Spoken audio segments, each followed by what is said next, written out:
अनिता जी, एक टर्म हम आजकल सुनते हैं स्लीप हाइजीन। ये क्या होता है और कैसे इसको मेंटेन करना चाहिए, और क्या अगर हम स्लीप हाइजीन का ख्याल रखें तो जो इंसोमिया है या फिर एंजाइटी वगैरह की जो प्रॉब्लम्स हैं इनसे क्या हम डील कर सकते हैं?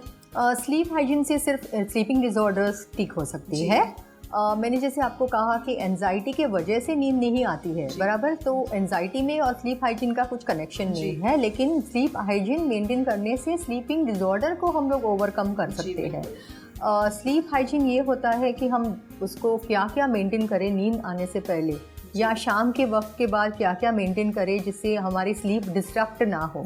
जैसे कि हम देखते हैं आजकल के बेडरूम्स में भी टेलीविज़न होती है, हम लैपटॉप्स पे भी रहते हैं, हम मोबाइल्स पे भी रहते हैं, तो सारी चीज़ों से एक ब्लू लाइट एमिट होती है जो हमारे ब्रेन्स को एक्स्ट्रा एक्टिव करा देता है। तो उससे भी हमें नींद की बीमारियाँ होती है।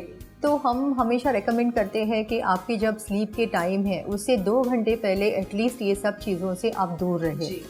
किसी किसी को ये भी आदत होती है कि कॉफ़ी पीने की, चाय पीने की शाम के बाद जो वक्त होता है उसे भी हम कहते हैं प्लीज़ अवॉइड करो, क्योंकि अगेन वो सब हमें स्टिमुलेंट्स होते हैं, वो स्टिमुलेट करते हैं हमें और हमारे ब्रेन्स को भी स्टिमुलेट करते हैं।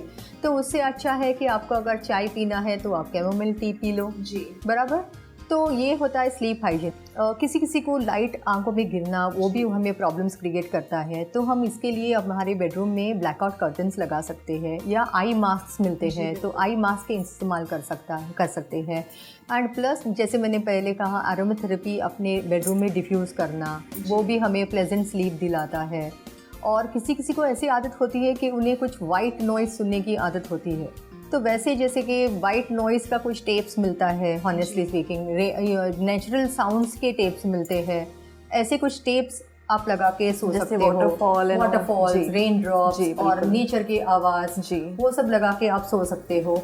सो ये सब चीज़ें मेंटेन करने से आपको वो स्लीप इश्यूज से आपको रिजल्ट में मिल जाता है। अगर ये स्लीप हाइजीन हम मेंटेन करते हैं तो काफ़ी बचाव हो सकता है इस प्रॉब्लम से। एक दूसरा पॉइंट भी मैं इसको ऐड करना चाहूँगी, जबकि कि हम लोग बेडरूम को बहुत सारी चीज़ों के लिए इस्तेमाल करते हैं, जैसे कि बैठ के लैपटॉप पे काम करना या किताबें पढ़ना, तो हम रेकमेंड करते हैं कि ये सब चीज़ें आप मत किया कीजिए। आपका बेडरूम को नींद के साथ अटैच होना बहुत ज़रूरी होता है, तो जब आप बेडरूम में जाए तो वो सिर्फ स्लीप के लिए ही यूज़ करें, नहीं तो आपको आकर दूसरे रूम में वो सब करके फिर जब आपको नींद आने लगे तो आप वापस बेड पे जाएं। तो अनीता जी, ये तो बात हुई स्लीप हाइजीन की। एक सवाल मैं आपसे और पूछना चाहती हूँ कि स्पेशली सीनियर सिटीजन्स के लिए अगर हम बात करें तो कई बार देखा जाता है उनका लाइफस्टाइल काफ़ी बिगड़ जाता है, जिसकी वजह से भी उनको ये सब प्रॉब्लम्स हो जाती हैं, स्ट्रेस, एंजाइटी। तो क्या कोई ऐसा पर्टिकुलर लाइफस्टाइल है जो उनको अपनाना चाहिए, स्पेशली फूड हैबिट्स या ऐसी कुछ भी चीज़ें जिससे वो इन चीज़ों से बच कर रह सकते हैं, अपने आप को मेंटली और फिजिकली हेल्दी रख सकते हैं?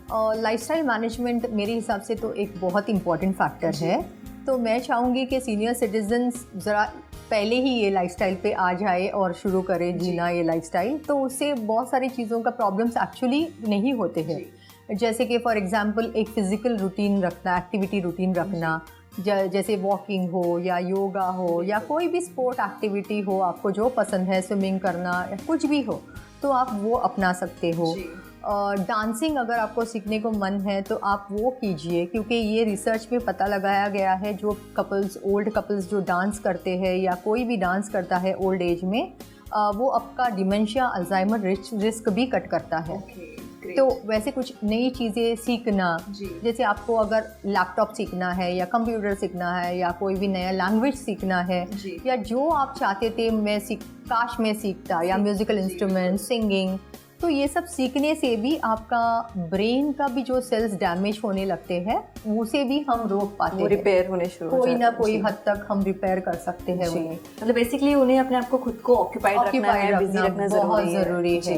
प्लस ये बहुत अच्छा होता है हमारे ब्रेन के लिए, like physiological aspect of the brains के लिए बहुत ज़रूरी होता है।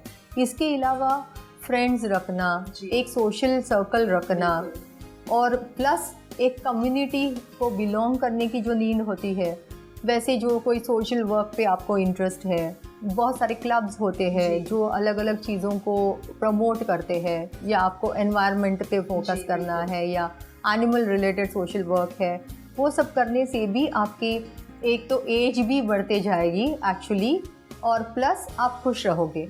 ये भी रिसर्च से फाइंड किया गया है कि ओल्ड कपल्स को जो प्लांट्स दिया गया था कि आप उनका देखभाल कर सकते हो इन अ ओल्ड एज होम, उनका बहुत हेल्थ इम्प्रूव होने लगा। जबकि वो कोई और ग्रुप को प्लांट्स दिया गया था और बोला गया था कि हम लोग मेंटेन करेंगे उन्हें, तो उसमें कुछ भी इम्प्रूवमेंट दिखाई नहीं दिया। तो उससे हमें पता चलता है कि हमें कुछ सेंस ऑफ पर्पस रहना बहुत ज़रूरी है ओल्ड एज में। तो वो एज में भी आपको अगर लगता है कि मुझे एक पेट लाना है, go ahead and do that.